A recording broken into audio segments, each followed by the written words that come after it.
Good morning, children of God. Happy Monday, November 17. So, pila na lang ka days, Christmas na. Every day is Christmas. Every day we should thank the Lord. No? Every day we should glorify God for His redeeming love. So, let's receive Jesus the Christ, our Lord and Savior. You can repeat after me. Jesu Kristo, pasaylo kami sa among mga sala. Nakasala kami pinaagi sa pulong sa unang-una o sa buhat.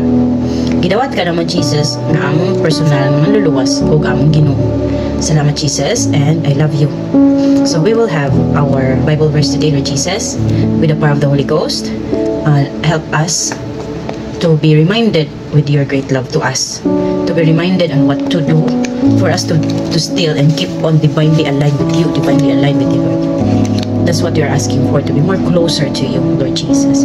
We cannot do anything without you, because you, Heavenly Father, is the strength, the source of all. You are our creator, and with you, your Son, your begotten Son, Jesus Christ, lives and reigns with you with the power of the Holy Ghost. Ay, may pasagti. Gusto mi nga, paduol kami kanunay kanimo. Labi na ang among families. And we will be living with you in heaven together with our loved ones. Okay? So, ikaw na bahala kung sa imuhang i-message sa amo karon. It's random. Random ra siya. Dili siya arranged. So, Bible verse for today is coming from the book of Exodus, chapter 3, verse 7. And it says here, Then the Lord told him, na igisulti si Lord kang Moses, I have certainly seen the oppression of my people in Egypt. Hallelujah. I have heard their cries of distress because of their harsh slave drivers. Yes, I am aware of their suffering. Hallelujah. Thank you, Jesus, for this reminder that you are aware of our sufferings. Every one of us here on earth, your children, you are aware of everything that we have been through. You are aware of everything that we are carrying for everyday of our lives, no? For the sufferings, for our challenges in life, you are aware of it. Just like Moses is an obedient obedient servant of the Lord.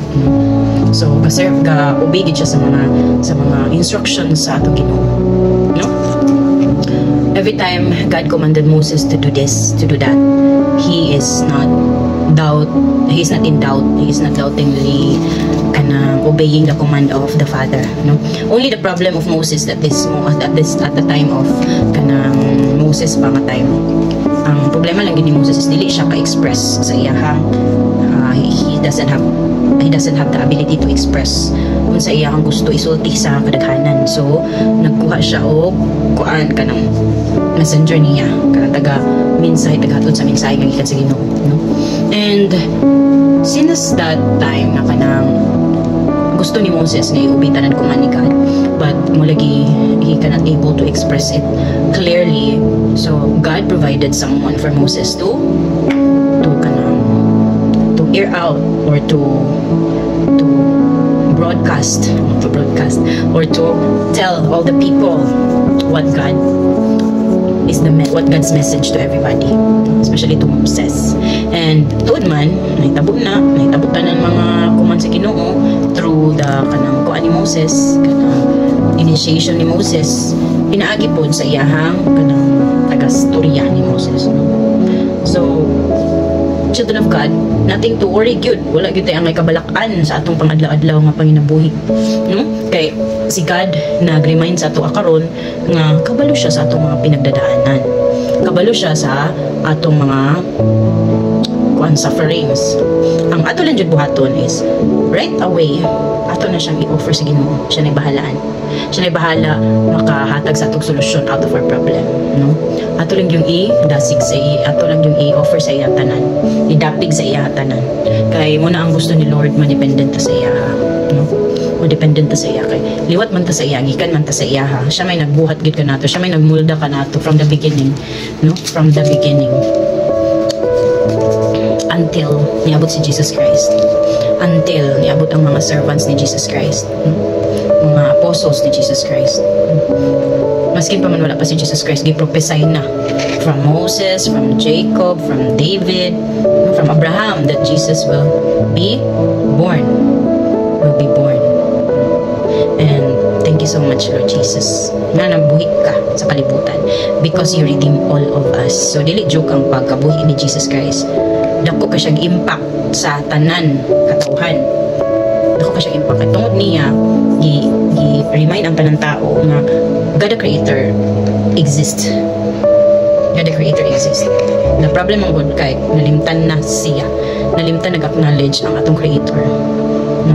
Imagine, di ta mabuhi, di ta makamata everyday kung wala ang divine strength nga gikan sa Ginoo. Wala ang iyang gihatag sa atong kusog, tinubdan sa atong kusog. So, we should glorify, adore, and worship and praise our God. We should magnify His name. Kaya mo na laman dyan na ang atong balos sa tanan kaayo sa Ginoo kanato. And the challenge for us today with the Bible verse is that every time we have sufferings, we have trials, frustrations, problems, let's offer it to God. No other means of resolving our problems, resolving our anything that is with us, not just problems, no, but also the happiness, happy moments in our lives. Let's share it to God. Let's return it back, the glory to God. Kaya maning tanan. Labi na ang mga maayong panghitabo sa atong kinabuhi. The goodness, the good things in our lives is coming from God. It's the favor from God. No? Only that our faith should be strong.